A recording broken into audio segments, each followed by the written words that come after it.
Buenas tardes. Bienvenidos todos. Todos somos de casa.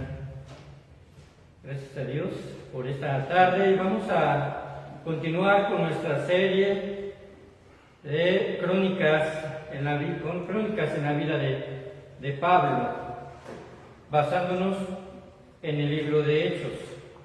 Así que vayan ustedes al libro de Hechos, capítulo número 13. Hechos, capítulo número 13.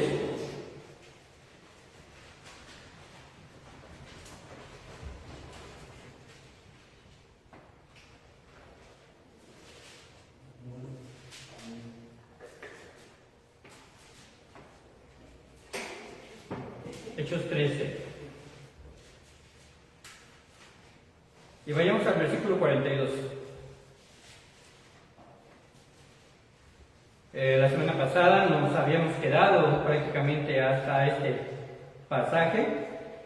Y de aquí, del 42 hasta terminar el capítulo 13, le vamos a dar lectura. Sigan ustedes con su vista.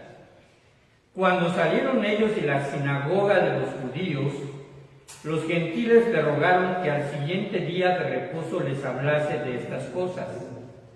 Y despedida la congregación, muchos de los judíos y de los prosélitos piadosos siguieron a Pablo y a Bernabé, quienes hablándoles les persuadían que perseverasen en la gracia de Dios. El siguiente día de reposo se juntó casi toda la ciudad para oír la palabra de Dios. Pero viendo los judíos la muchedumbre, se llenaron de celos y rebatían lo que Pablo decía, contradiciendo y blasfemando. Entonces Pablo y Bernabé, hablando con denuedo, dijeron: a vosotros, a la verdad, era necesario que se os hablase primero la palabra de Dios. Mas puesto que la desecháis y no os juzgáis dignos de la vida eterna, he aquí, nos volvemos a los gentiles. Porque así nos ha mandado el Señor diciendo: te he puesto para luz de los gentiles, a fin de que seas para salvación hasta lo último de la tierra. Los gentiles, oyendo esto, se regocijaban y glorificaban la palabra del Señor, y creyendo todos los que estaban ordenados para vida eterna. Y la palabra del Señor se difundía por toda aquella provincia, pero los judíos instigaron a mujeres piadosas y distinguidas y a los principales de la ciudad y levantaron persecución contra Pablo y Bernabé y los expulsaron de sus límites. Ellos entonces, sacudiendo contra ellos el polvo de sus pies, llegaron a Iconio, y los discípulos estaban llenos de gozo y del Espíritu Santo. Bien, vamos a recapitular un poco. Ustedes tienen una Biblia de estudio. Si tienen una Biblia de estudio, en la parte final de sus Biblias van a encontrar algunos mapas. En esos mapas seguramente aparecen los viajes misioneros de Pablo. Y si no aparecen los viajes misioneros de Pablo, bueno, por lo menos van a encontrar quizás un mapa de Palestina, les puede situar un poco, pero los viajes misioneros de Pablo precisamente es de lo que estamos hablando. Y en Hechos capítulo número 13 se introduce el llamado de Pablo y de Bernabé a misionar, a evangelizar. Y a partir de ahí, el versículo capítulo 13 y capítulo 14 nos van a hablar del primer viaje misionero. 2 capítulos en los cuales las crónicas de Pablo y las crónicas, ¿verdad?, que la gente que va junto a él, se puede decir, están resumidas en 2 años de tiempo, lo cual duró su primer viaje misionero. 2 años. Si ustedes, ¿verdad?, han tenido la particularidad o la experiencia de un ser querido que parta, ¿verdad?, y dejarlo de ver 2 años, pues ya se pueden dar cuenta que en realidad a veces no es muy poco tiempo, en realidad es un tiempo más o menos considerable, ¿no? Y en ese tiempo, bueno, la iglesia de Antioquía, de la cual ellos habrían de salir, esta Antioquía, ¿verdad?, que se encuentra aquí en esta parte, Antioquía de Siria, es la iglesia en donde se formó Pablo y Bernabé, donde se formaron, donde ministraron, donde Pablo por lo menos estuvo desde su conversión, que fue precisamente en el camino a Damasco. Aquí está el camino a Damasco. Recuerden que él estaba en Jerusalén cuando lapidaron precisamente a Esteban, y entonces pide cartas, y hay una persecución por parte de Pablo que lo lleva hasta el camino a Damasco. Muy probablemente él tuvo que agarrar la ruta que se conoce como la ruta del rey. Es la que parte bajando hacia Jericó y subiendo por la parte este de lo que ahora actualmente es Cisjordania. Y aquí es donde precisamente aparece la situación de la experiencia de la conversión de Pablo. Y Pablo, entonces, recuerden que en ese momento, ¿verdad?, tiene una confrontación con nuestro Señor Jesucristo y dice: Saulo, Saulo, ¿por qué me persigues? Y entonces él se convierte al cristianismo, recibe nuevamente la vista, ¿verdad?, por parte de Ananías, y él huye de Damasco porque lo intentaban también les lastimar, en realidad lo intentaban matar. Es descendido, ¿verdad?, por unas cuerdas a través del muro, y él se va a la parte baja, y aquí no se alcanza a ver, Arabia. Él se va por 2 años a Arabia, donde recibe revelación de nuestro Señor Jesucristo. No hay una forma clara de lo que sucedió ahí, pero la interpretación más cercana, con referencia a lo que él dice, es que ahí fue cuando tuvo revelaciones, las cuales eran comparables, pues inefables, y en donde vamos a decirlo así, muy seguramente recibió también las enseñanzas acerca del primero, segundo y tercer cielo, y la revelación de que nuestro Señor le dio a él conocimiento del arrebatamiento, que lo explica muy bien en la carta de los Filipenses. Y entonces tuvo que pasar un tiempo para llegar a Antioquía, y de Antioquía tuvo que partir también hacia otra parte, y va hacia Turquía, que es Tarso. Él llega aquí, se va a Tarso, y en Tarso está otro tiempo, y entonces Bernabé va por él, regresa a Antioquía, están 2 años ministrando, y parten a su primer viaje misionero, llegando primeramente a se llama Seleucia, que es un puerto marítimo del mar Mediterráneo, y parte hacia la isla principal cercana a Palestina, que precisamente es Chipre, y llega al puerto de Salamina. De Salamina, ahí dice la palabra de Dios que predicaron, y también van hacia Pafos. ¿Quiénes eran sus acompañantes en ese momento? Eran Bernabé, ¿qué más? Juan Marcos, el sobrino de Bernabé, y Pablo son los que se mencionan. Entonces él parte de aquí a Sila, y nada más se mencionan a ellos. Hasta el momento creo que Silas todavía no estaba, al menos que yo lo verifique. No se dice en la Biblia cuál fue la respuesta del Evangelio en estos lugares.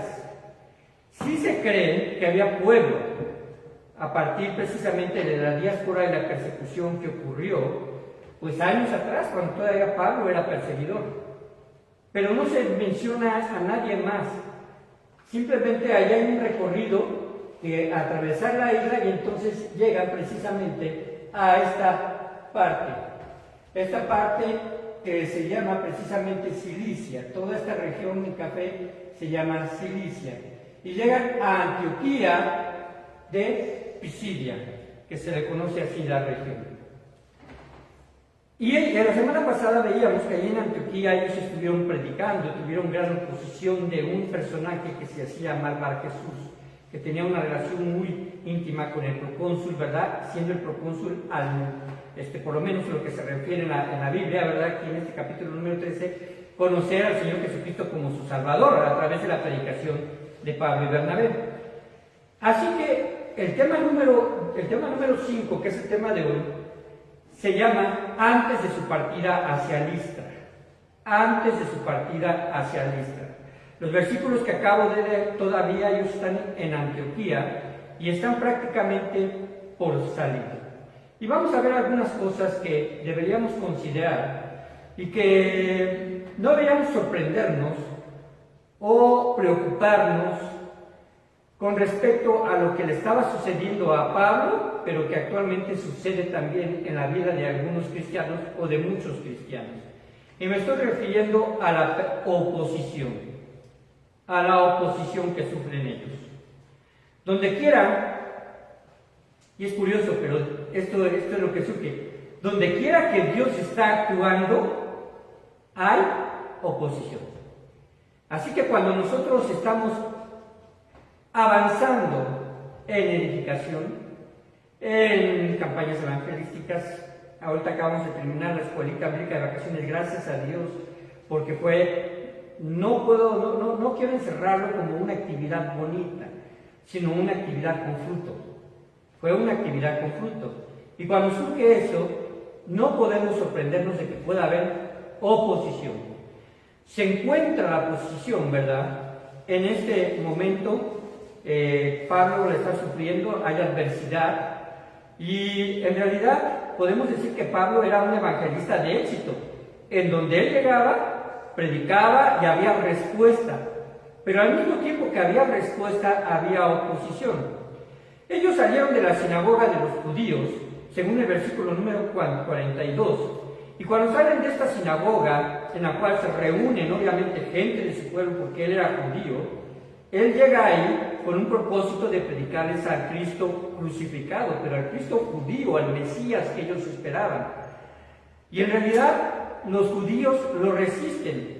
Esto se hace más notorio a la semana siguiente, porque dice que ahí que los gentiles, el versículo número 42, le rogaron que el siguiente día de reposo, es decir, la siguiente semana, les hablase de estas cosas. ¿De qué cosas? Del Evangelio de Dios. Pero observen cómo aquí se refiere que el ruego fue de los gentiles y no de los judíos. Ahora, entonces era interesante que no solamente Pablo, ¿verdad?, predicaba a su pueblo, sino también había gentiles que le escuchaban. Ahora vamos a hacer esta diferenciación. Ustedes saben quiénes son los gentiles, pero lo voy a aclarar por cualquier cosa. Los gentiles es todos aquellos que no son judíos de nacimiento. Que no son judíos de nacimiento. Porque después vamos a ver que habla acerca de prosélitos. Dice, y despedida la congregación, muchos de los judíos y de los prosélitos piadosos siguieron a Pablo y a Bernabé, quienes hablándoles les persuadían a que perseverasen en la gracia de Dios. Ahora, no todos los judíos rechazaron a Bernabé y a Pablo. Dice ahí también muchos. En realidad podemos notar que había una división entre los que se oponían y los que estaban de acuerdo. Quizás algunos solamente querían conocer, pero menciona aquí, vamos a otro grupo diferente, los prosélitos. ¿Quiénes son los prosélitos? ¿Alguien sabe? ¿No? En la ley judía, en la ley de Moisés, se estipulaba que los judíos son descendientes de Abraham, los patriarcas, ¿verdad? Abraham, Isaac y Jacob. Ellos, cuando nacían, a los varones se les identificaba y se les tenía que hacer la circuncisión, que era quitar el prepucio, ¿verdad? Y esto los identificaba con el pueblo hebreo. Cuando un extranjero o un esclavo de los hebreos quería pertenecer al pueblo de Israel, no por cuestiones políticas, sino por cuestiones de fe. ¿Por qué? Porque ellos se identificaban precisamente con el Dios de Israel. Había un proceso. A los varones se les tenía que hacer precisamente esta cirugía. Y entonces, siendo ellos extranjeros y haciendo esta cirugía, se les admitía dentro del pueblo judío. A estas personas se les llamaba prosélitos y tenían los mismos derechos para acudir a la sinagoga.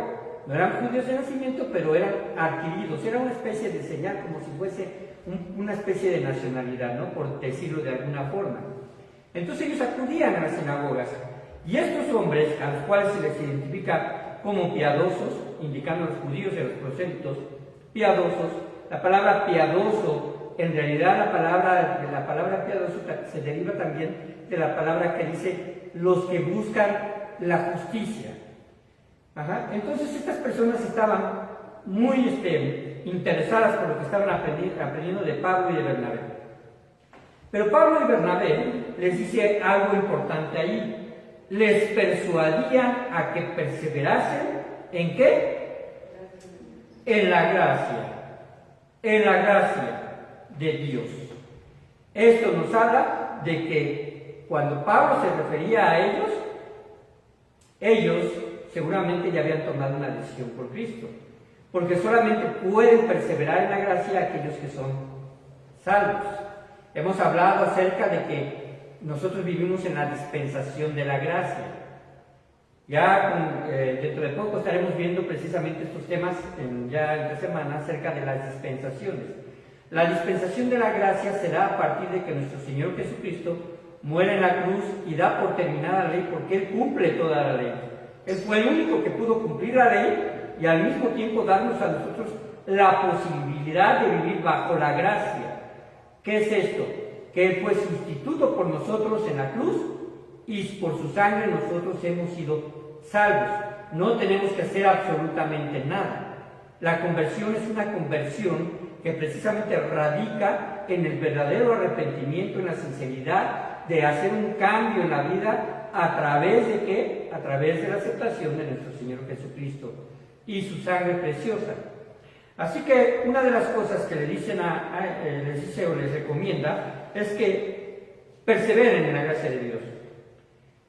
Es tan importante perseverar, hermanos, y cuidar nuestra salvación como el día en que fuimos salvos. Cuando usted fue salvo, usted por gracia fue apartado para Dios. Ahora es nuestra responsabilidad. Y cuando se refiere a la palabra de Dios y Pablo acerca de cuidar nuestra salvación, no se refiere a que la salvación se pierda, sino se refiere a que tú tienes algo tan valioso que mereces vivir de forma digna a lo que has obtenido, que es precisamente la salvación de gracia. Nunca debemos dejar esto, porque es un principio básico nuestra relación con Jesucristo. La gracia, hermanos, es cierto, vamos a decir así, la sangre de Cristo nos introduce a la gracia de Dios, pero debemos de vivir de acuerdo a esa gracia. Y en Hechos 13, 44 y 45, pasa una semana, del 43 al 44 ya pasó una semana. No se menciona qué es lo que hizo Pablo, no se menciona qué es lo que hizo Bernabé, pero sí dice que el siguiente día de reposo se juntó casi toda la ciudad para oír la palabra de Dios.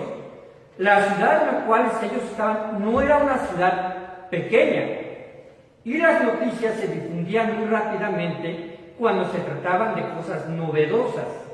En ese tiempo, ¿verdad? ¿Cómo podían llegar las noticias?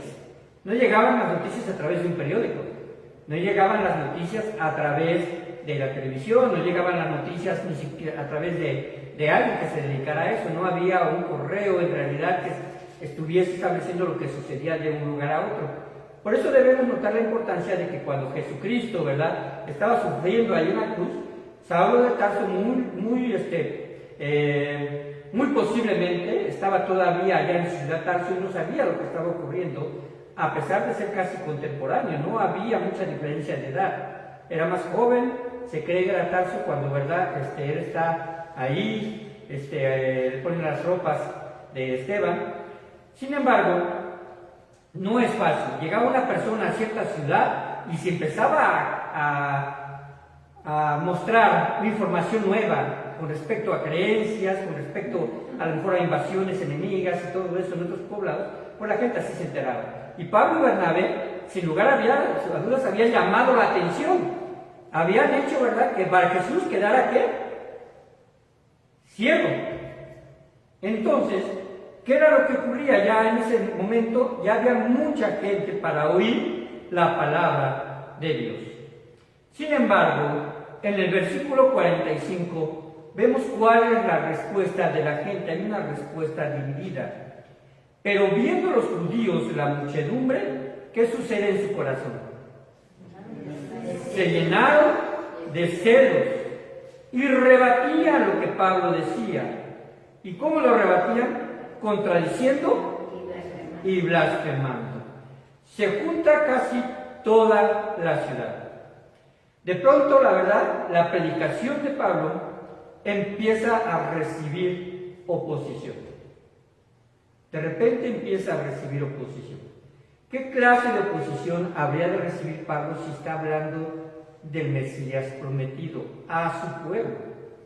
Bueno, lo que sucede es que los judíos no creían que Jesús fuese el Mesías. No importa la cantidad de evidencia profética, no importa la cantidad, ¿verdad?, de evidencia histórica, no importa lo que Jesucristo predicó, si el corazón endurecido simplemente no quiere recibir el mensaje. No quiere recibir el mensaje. No sé, pero quizás podamos nosotros pensar en lo siguiente. ¿Qué de malo tiene el Evangelio para las personas? ¿Se han puesto a pensar en esto? ¿Qué de malo tiene el Evangelio para las personas?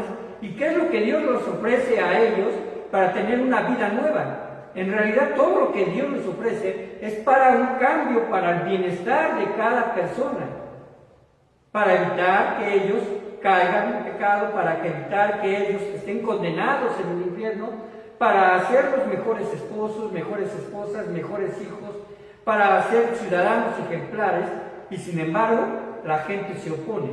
¿Por qué sucede esto? Bueno, en las palabras de nuestro Señor Jesucristo, porque el mundo ama más las tinieblas que la luz. ¿Por qué? Porque sus obras son malas. Esto es lo que ocurre.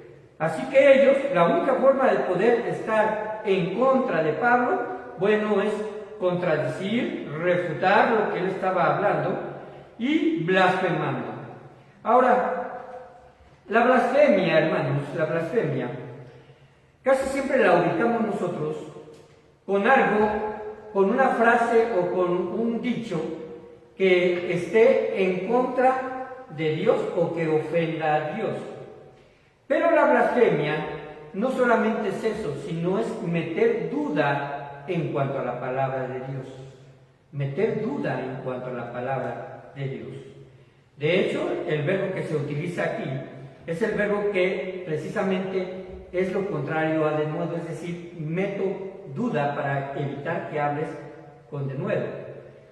En ocasiones, hermanos, debemos de tener nosotros mucho cuidado, porque quizás parte de la enseñanza que nosotros estemos aprendiendo, que tú estés aprendiendo en un lugar donde tú has decidido precisamente reunirte, y hay algo que no entiendes o de lo cual no estás de acuerdo, y si lo empiezas precisamente a difundir, estás metiendo duda. Ese es el mismo verbo que se utiliza para blasfemia. Dice la palabra de Dios: pero sin embargo Pablo y Bernabé, hablando con denuedo, dijeron: a vosotros a la verdad era necesario que os hablase primero la palabra de Dios. ¿Recuerdan las reglas de interpretación bíblica? Una de las preguntas es: ¿a quién le está hablando? Aquí está hablando Pablo. ¿A quién les está hablando? A los judíos. Y él estaba consciente que a la verdad era necesario que se hablase primero la palabra de Dios. Mas puesto que la desecháis, aquí habla de la respuesta negativa de los judíos. Ustedes están rechazando la palabra de Dios. Además, dice: no os juzgáis dignos de la vida eterna. Cuando no os juzgáis dignos de la vida eterna, es decir, que el rechazo les lleva a no poder obtener la vida eterna. Entonces, hermanos, ¿qué es lo que hace Pablo? He aquí, ¿nos volvemos a dónde? A los gentiles. Estos judíos, hermanos, ellos representan a aquellos que rechazaron a Jesús. Y actualmente podemos decir también, ¿verdad?, que en ocasiones, así como los judíos eran parte del pueblo de Pablo y eran parte del pueblo de Jesús, porque Jesús también era judío, los suyos no le recibieron. ¿Qué es lo que dice en Juan capítulo 1, versículo 12? Mas a lo suyo vino y los suyos no le recibieron. Hay una oposición de la misma casa, del mismo pueblo de Dios. Y entonces, ¿qué dice aquí Pablo? Entonces ellos se dirigen a los gentiles. Aquí hay algo, hermanos, que a veces nos cuesta trabajo comprender. Porque los gentiles, una vez que oyeron estas palabras de parte de Pablo, quiere decir que Pablo lo dijo en público. Decir, ya no vamos a estar con ustedes, ya no vamos a ir a las sinagogas, ahora les vamos a predicar a los gentiles. ¿Qué es lo que está diciendo Pablo? Él está poniendo su atención con quienes están recibiendo la palabra. Él se tuvo un desgaste emocional, porque en realidad lo tuvo, porque lo sabemos por Romanos capítulo número 2, que él deseaba que su pueblo fuese salvo, pero sin embargo al rechazar a nuestro Señor Jesucristo, él decide ir a los gentiles, en base precisamente a lo que Dios había mencionado de Pablo en su conversión, que iba a ser un elemento útil para los gentiles. Y los gentiles respondieron de esta forma, según el versículo número 47. Porque así nos ha mandado el Señor diciendo: te he puesto para luz de los gentiles a fin de que seas para salvación hasta la última de la tierra. Ahora, ¿la salvación se obtiene por parte de Pablo? Por parte de Jesús. Cuando se refiere aquí a fin de que seas para salvación, se refiere a fin de que seas útil para la salvación en el Evangelio. Lo podemos entender así. No podemos nosotros pensar otra cosa, ¿no? Hasta el último de la tierra. Pero los gentiles, oyendo esto, ¿qué dicen?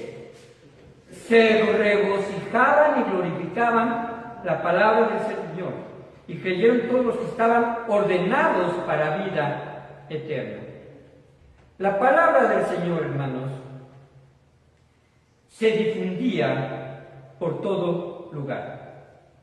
Por todo lugar. Él fue comisionado por nuestro Señor para ir a los gentiles, y dice ahí hasta el último de la tierra, haciendo, vamos a decirlo así, un pequeño paréntesis, lo que dice en Hechos capítulo 1, ¿verdad? Donde dice que seremos testigos en Jerusalén, en Judea, en Samaria, y hasta lo último de la tierra. Esto lo estaba cumpliendo Pablo. Cuando esto sucede en la vida de Pablo, uno podría preguntarse, ¿que acaso Pablo no debería de insistir más? En realidad, hermanos, cuando Dios envía también, por ejemplo, Jesucristo envía a los apóstoles a predicar en las aldeas, y si dice, si alguna aldea no recibe, sacudir el polvo de vuestros pies, para testimonio de ellos. ¿Qué es esto de sacudir el polvo de vuestros pies? Quiere decir que si el pueblo o la aldea no se consideraba, ¿verdad?, digna y rechazaba el Evangelio de Cristo, ni siquiera, ¿verdad?, podemos decirlo así, valía la pena traer el polvo de este terreno a los pies de quienes predicaban el Evangelio. Era una situación de rechazo hacia el lugar donde ellos habían estado predicando. Ahora, hermanos, aquí dice que creyeron ellos, todos los que estaban ordenados para vida eterna. ¿Qué es esto de que estaban ordenados para vida eterna?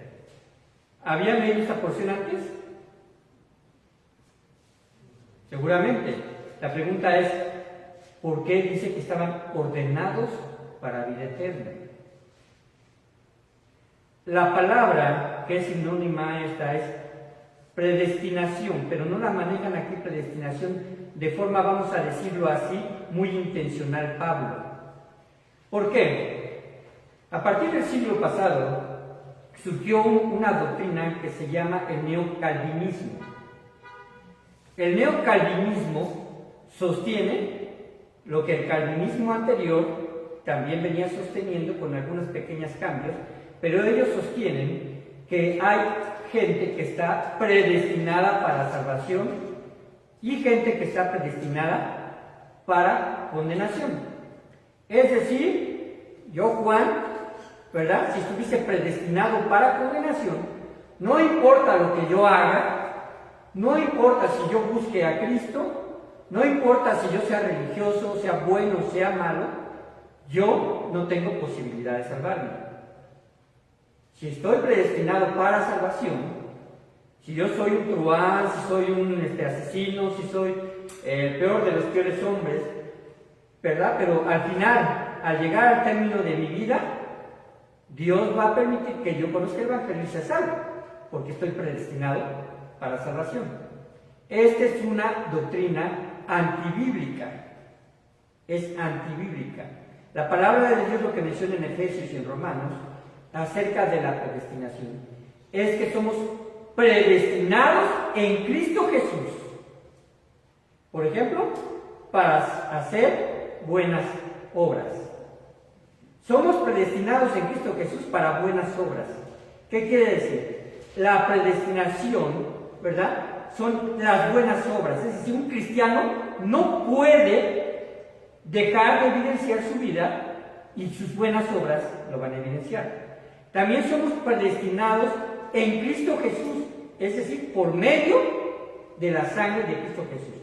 ¿Qué quiero decir con respecto a esto? Que la muerte, sepultura, que la crucifixión, sepultura y resurrección de Cristo sí fueron predestinadas.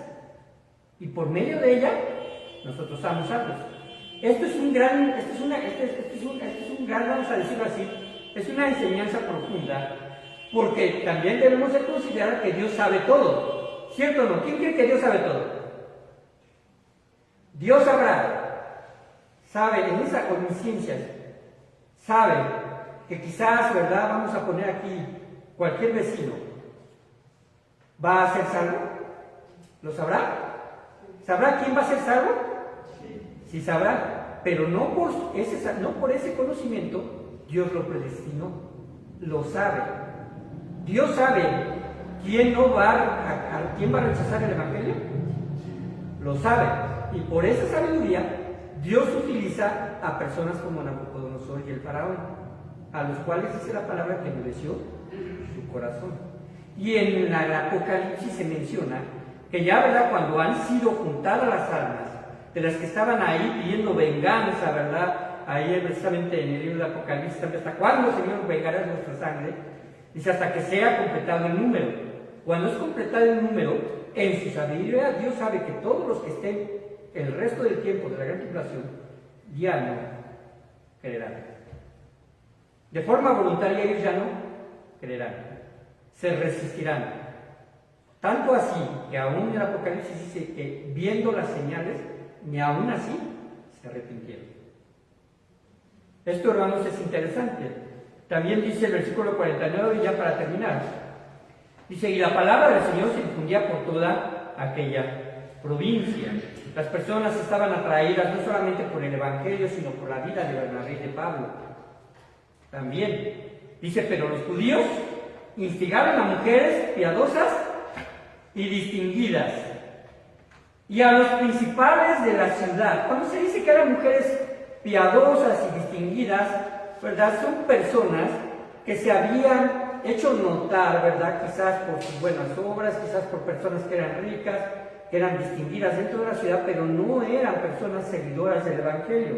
Y los principales de la ciudad, es decir, quizás, ¿verdad?, y los regentes, y levantaron persecución contra Pablo y Bernabé, y los expulsaron de sus límites. No se dice cuál fue la expulsión, cómo fue, si los ataron, si los sacaron en caballo, si los llevaron, ¿verdad?, empujando, pero sin embargo la persecución fue tal que tuvieron que salir de ahí, de toda esa provincia. Ellos entonces, acudiendo contra ellas, ¿qué? El polvo de sus pies, llegaron a Iconio. ¿Qué fue lo que hicieron? Hicieron lo mismo, la indicación que Pablo dijo, sacudir el polvo de vuestros pies, porque no son dignos del Evangelio. Y los discípulos estaban llenos de gozo y del Espíritu Santo. Hubo discípulos ya, se quedaron ahí, y ellos estaban gozosos precisamente y llenos del Espíritu Santo. Este lleno del Espíritu Santo va de la mano, de acuerdo a nuestra forma precisamente, o a nuestra convicción de dejar gobernar el Espíritu en nosotros. La palabra de Dios, cuando habla acerca, no os embriaguéis con vino, más bien sé llenos del Espíritu Santo, que era lo que Pablo estaba diciendo. ¿Qué es lo que sucede cuando una persona se embriaga con vino? ¿Cuál es su control o autocontrol? Prácticamente ninguno, ¿cierto? Se deja llevar por el vino y hace cosas que a veces uno dice que son tonterías, ¿verdad? Bueno, cuando habla acerca Pablo de esto, la comparación la hace de forma muy intencional. Si ustedes se dejaran gobernar tanto como el Espíritu Santo, que su voluntad ya no fuera la que se hiciese, sino la voluntad del Espíritu, entonces eso es estar lleno completamente del Espíritu Santo. Y no se refiere a manifestaciones raras. ¿A qué se refiere? A la expresión del Espíritu Santo cuando se menciona su fruto.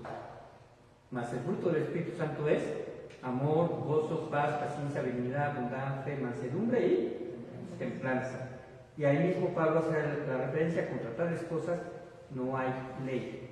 Nada, cuando una persona vive en el Espíritu, no hay nada que le pueda condenar. Ninguna acusación, ninguna observación, ninguna situación, ¿verdad?, que pudiese atentar contra su testimonio, por lo menos, si no se maneja como una mentira. Bien, hermanos, vamos a continuar con la siguiente parte del primer viaje misionero, la siguiente semana, cuando Pablo y Bernabé partan hacia Iconio y Listra. Vamos a orar. Te damos muchas gracias, Padre, por este tiempo y porque tú nos permites, Señor, aprender a través de la vida de Pablo de forma de forma, vamos a decirlo, Padre bendito, consecutiva, histórica, y que, Padre, tú nos llevas, Señor, a entender que el Evangelio y el transmitir el Evangelio no es fácil, que siempre hay oposición, a veces incluso dentro de los mismos grupos eclesiásticos, a veces dentro, Padre Santo, de una región, porque tu Evangelio, Padre bendito, pues, Señor, reta cambios verdaderos. No es posible, Señor, que alguien que se haya dicho convertido, salvo, no haya tenido un cambio en su patrón de conducta. No puede ser, porque el Espíritu Santo vive en cada uno de nosotros. Y te pido, Padre, que tú, Señor, sigas ayudándonos, haciendo, Padre, que estas características del fruto del Espíritu Santo estén ejerciendo y estén, Padre Santo, creciendo en la vida de cada uno de nosotros. Te damos toda la honra y la gloria en el nombre de Cristo Jesús. Amén.